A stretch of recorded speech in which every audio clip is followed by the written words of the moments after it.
On va évoquer dans un instant Bruno Retailleau et le sujet sur l'entrisme. Mais avant, j'aimerais qu'on évoque cette lettre qui a beaucoup touché aussi Éric Revel, la lettre de la maman de Elias, ce petit jeune homme qui est mort il y a 4 mois. Il a fait 14 ans. Il a été tué à coups de machette par 2 jeunes mineurs multirécidivistes. Et cette mère lance un véritable appel à la société, à la justice, à l'éducation, aux politiques. On va écouter ce qu'elle dit avec Barbara Durand, puis je vais vous passer la parole ensuite. C'est dans une lettre ouverte que la maman d'Elias, cet adolescent de 14 ans tué sauvagement pour un téléphone portable, prend la parole. 4 mois après la disparition de son fils, elle se pose toujours autant de questions. Mais qui s'est moqué d'Elias ? Ces 2 adolescents de 16 et 17 ans qui, en toute impunité depuis 2021, réitèrent des vols avec violence ? Ces 2 adolescents qui, malgré une interdiction juridique d'entrer en contact, se retrouvent régulièrement autour du stade Jules Noël pour commettre des délits. Dans son récit, elle insiste également sur la responsabilité de l'État dans la mort de son fils. Les différents ministres de la Santé, de l'Éducation nationale, de la Justice, de l'Intérieur qui n'ont pas pris la mesure depuis des années de la dérive d'une partie de la jeunesse, de son ensauvagement, de l'impact des réseaux sociaux et de la banalisation de la violence chez les adolescents entre eux et contre eux-mêmes. Une lettre bouleversante dans laquelle elle évoque encore aujourd'hui le sentiment d'injustice qui l'étouffe, de cette souffrance qui ne la quitte pas depuis qu'elle a perdu son enfant. Je m'occupe de la sépulture de mon fils et de notre famille. Je veille sur mon fils. Je tente de survivre à l'absence de mon fils Elias, à ses coucou maman, à ses bisous maman, à cette carte et à ce petit cadeau que je n'aurai pas pour la fête des mères. Je patiente et je saurai qui s'est moqué de nous. Elias avait succombé à ses blessures après avoir été poignardé avec une machette à la sortie de son entraînement de foot. Henri Guénaud, vous comprenez la colère de cette mère ? Oui, la colère d'abord, la tristesse, qui est une tristesse infinie, la tristesse d'une mère qui perd son enfant et qui le perd de cette façon. En plus, elle est insondable. Donc c'est une lettre extraordinairement émouvante. Et ce qu'elle dit est tellement vrai, c'est-à-dire que personne n'a pris la mesure de l'évolution de notre société et de la dérive effectivement d'une partie de la jeunesse, donc, et qui demande une approche, je veux dire, multidimensionnelle, c'est-à-dire qu'il faut s'occuper de tout ce que nous avons détruit ou laissé détruire depuis des décennies. Voilà.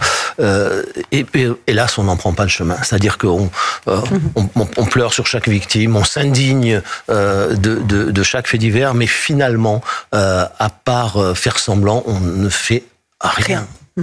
Rien. Sur aucun plan, judiciaire, social, éducatif. Mais tout. Regardez l'état de l'école d'abord, mais ça nous interroge aussi sur l'état de la justice, et en particulier de notre droit pénal. Voilà, c'est que on ne peut plus traiter la délinquance des mineurs comme on l'a traité auparavant, parce qu'elle a changé de nature. Il faut adapter le droit pénal à l'état de la société, à l'évolution de la société. Et pour l'instant, ça n'en prend pas le chemin. C'est-à-dire que comme il n'y a pas d'analyse de la violence, de sa nature, de ses causes et de sa nature. Les origines. En fait, on ne fait rien. C'est comme ça qu'on se retrouve avec des enfants capables de tuer un autre enfant pour un téléphone portable. Et qu'on se trouve ou dans une société où on a maintenant des tueurs à gages de 14 ans. 14 ans. Voilà. Alors, Gauthier et après Eugénie. Non, c'est évidemment très important ce que dit cette mère. Ça me fait penser aussi à ce qu'a dit la veuve du gendarme Éric Comines, ce qu'a dit plus récemment le papa de cette jeune femme qui a failli se faire enlever sur fond de crypto-monnaie, en parlant de mexicanisation de la France, quand il est venu dire sur ce plateau rien ne bougera tant qu'Emmanuel Macron sera là, donc rien ne bougera avant 2027. Et il faut expliquer précisément ce que met en cause la maman d'Elias. Ça s'appelle la césure. La césure, c'est une réforme voulue par Nicole Belloubet, soumise au vote des députés par Éric Dupond-Moretti. Alors c'est quoi la césure ? La césure, ça consiste, vous arrêtez un mineur. Là, en l'occurrence, donc c'était des mineurs récidivistes, puisqu'ils ont fait précédemment ce qu'ils avaient fait à Elias. Elias, en plus, ils l'ont tué. Ils n'avaient pas tué précédemment. Vous les condamnez, vous leur donnez leur peine 6 mois plus tard. Et dans ce laps de temps, dans les 6 mois, ils ont tué Elias à coups de machette. Donc, s'ils avaient eu leur peine tout de suite, ils auraient été mis à l'ombre et ils n'auraient pas pu tuer Elias. Surtout qu'ils avaient quoi comme interdiction ? De se voir. La belle affaire, ils vivaient dans le même immeuble. Ah oui. Ils vivaient dans le même immeuble. Ils sont récidivistes. Ils ont reproduit les mêmes choses alors qu'ils venaient d'être condamnés et qu'ils attendaient leur peine 6 mois plus tard. Et cette césure, elle n'a pas été faite. Elle n'a pas été faite il y a 10 ans, il y a 20 ans, il y a 30 ans. Elle a été faite lors du premier mandat d'Emmanuel Macron par Nicole Belloubet et Éric Dupond-Moretti. Et voilà. Et donc, si on en croit le papa de cette jeune femme qui a failli se faire enlever, rien ne bougera d'ici 2027. Eugénie Bastier. Oui, je crois qu'il y a cette violence juvénile, elle est protéiforme. Il y a 2 grands types de menaces. Il y a d'un côté la menace, on voit de certains milieux issus de la délinquance, où on a des mineurs très jeunes, multirécidivistes, qui ne sont jamais punis et qui finissent par passer à l'acte de façon violente.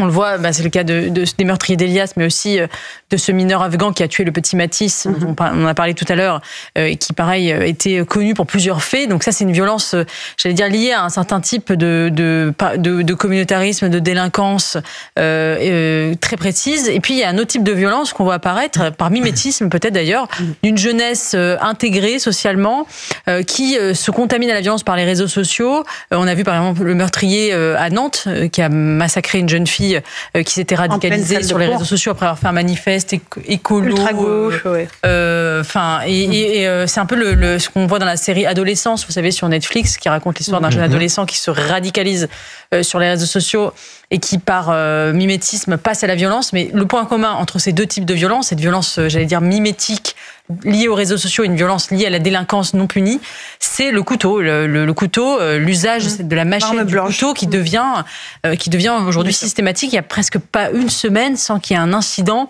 parfois gravissime, qui est lié au couteau en France et impliquant des jeunes mineurs. Et effectivement, c'est absolument désolant. Éric Revel, il y a le volet politique de ce que dit la maman, puis il y a le volet personnel. Elle dit « Je m'occupe de la sépulture de mon fils et de notre famille, je veille sur mon fils, je tente de survivre à l'absence de mon fils Elias, à ses coucou maman, ses bisous maman, à cette carte, ce petit cadeau que je n'aurais pas pour la fête des mères. » Oui, comme on disait hier, c'est la fête des mères, vous imaginez la détresse de cette femme. Je trouve que le titre, et c'est pour ça que j'ai lu la lettre aussi, parce que je trouve le titre très interpellant. Qui s'est moqué d'Elias ? En sous-titre, qui s'est moqué de mon fils assassiné par des voyous qui n'auraient jamais dû être là et qui ont utilisé une machette pour le tuer juste pour un téléphone. Et vous savez, il y a 2 choses que je retiens dans cette lettre. Il y a le factuel, tout ce qu'elle dit, les ministres en prennent pour leur grade et c'est normal. Les politiques en prennent pour leur grade et c'est normal. La société sous nos yeux s'effondre et personne ne fait grand-chose et c'est pas normal. Et puis il y a l'émotion qui est ciselée dans cette lettre. Vous avez cité la fin. Et on aurait pu peut-être, parce qu'elle s'adresse à tout le monde, cette lettre. Même à ceux qui n'imaginent pas un jour perdre un enfant dans ces conditions. Elle aurait presque pu s'appeler Lettre à la France. Parce qu'en réalité, c'est la photocopie, comme le sondage est un instant T, l'opinion, c'est la photocopie tout à fait exacte de l'état dans lequel se trouve la société française aujourd'hui. C'est une lettre qui devrait être lue dans les écoles. Joseph Massescaron. C'est une lettre qui devrait être lue dans les écoles. Parce qu'elle est magnifique, elle est magnifique, cette lettre. Donc elle est absolument dans tous les sens, c'est une lettre édifiante, parce que maintenant, de plus en plus, on voit que les victimes n'obéissent pas à une sorte de doxa qu'il y avait auparavant, c'est-à-dire elles devaient se taire, il fallait être dans la dignité, enfin, etc. C'est ça. Là, on est dans la dignité et en même temps dans le refus. Gauthier Lebret, il me semble que la veuve de M. Comines avait dit « La France a tué mon mari ». Oui. C'était aussi clair et aussi simple que ça. Parce qu'il me semble que celui qui a tué son mari était un étranger. Donc, évidemment, se poser la question de qui vous acceptez sur le sol de France. Mais il était en situation régulière. Bien sûr. Il était en situation régulière, absolument. Mais la question, c'était pourquoi est-ce qu'on a mis cet individu qu'on lui a permis d'être en situation régulière. Donc, la France a tué mon mari parce qu'en plus, il était récidiviste. Voilà. Ok. 18h, vous voulez rajouter quelque chose, Louis ? Non, mais moi, je suis assez frappé par le niveau de clairvoyance aujourd'hui des victimes.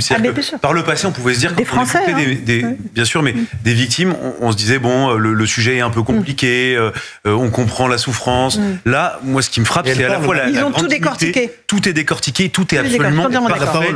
Ça frappe au coin du bon sens. Et par ailleurs, c'est une gifle à chaque fois à l'endroit de la classe politique, parce que eux, en fait, vont vous dire quoi ? Ah, mais c'est trop compliqué. Mais vous savez, il faut changer le système. Et puis ils restent drapés dans leur espèce de... La République ne reculera pas. La République avec des discours lénifiants, avec mais attention, oui, il faut réfléchir à une évolution du cadre, mais sans faire évoluer le droit. Enfin, on entend tout ça et je trouve que voilà, c'est des propos qui sont très percutants. Elles se sont très attaquées. Qui tiennent ce genre de propos, qui parlent de mexicanisation, d'ensauvagement comme la mère d'Elias, quand la veuve du sergent Comines disait, du gendarme Comines, la France a tué mon pays, à chaque fois, fois extrême droitisation. Évidemment. Extrême droitisation. Henri Guénaud, un petit mot avant le rappel des titres. Je voudrais revenir sur ce qu'a dit Eugénie Bastier. Il y avait un mot qui m'a semblé très important, enfin qui moi me paraît très important, c'est la violence mimétique. Voilà. Personne n'a voulu prendre la mesure de cette évolution, c'est-à-dire que de temps en temps, cette violence mimétique s'empare d'une société. Quand elle commence à s'en emparer, presque rien ne l'arrête si on ne cherche pas vraiment à l'arrêter par tous les moyens. Voilà. Et donc là, on est dans cette situation. C'est à la fois violence mimétique et anomie, c'est-à-dire que nous sommes en face de gens, et en particulier d'une partie de la jeunesse, qui n'a plus intériorisé aucune norme sociale, aucune norme morale, et effectivement la violence qui en est une violence mimétique, c'est-à-dire que la violence nourrit la violence par mimétisme ou même par épidémie. Enfin, la violence c'est un phénomène réciproque. Et là, on est en phase de cette montée de la violence. Personne ne veut en prendre la mesure. Personne ne veut prendre non plus les mesures nécessaires. D'abord pour l'enrayer, ensuite pour en soigner les causes, mais d'abord pour l'enrayer. Voilà. Et ça me paraît absolument désastreux. Et j'ai toujours entendu depuis des années les gens dire mais non, mais on n'en est pas encore là, on n'en est pas là, c'est pas voilà. Eh bien, si on en est là, et si on ne fait rien de sérieux pour enrayer cette violence mimétique, elle dévorera tout. C'est-à-dire qu'on va vers un abîme de violence qui dévorera tout le monde. Voilà, c'est quand cette violence sort de l'homme, elle dévore tout.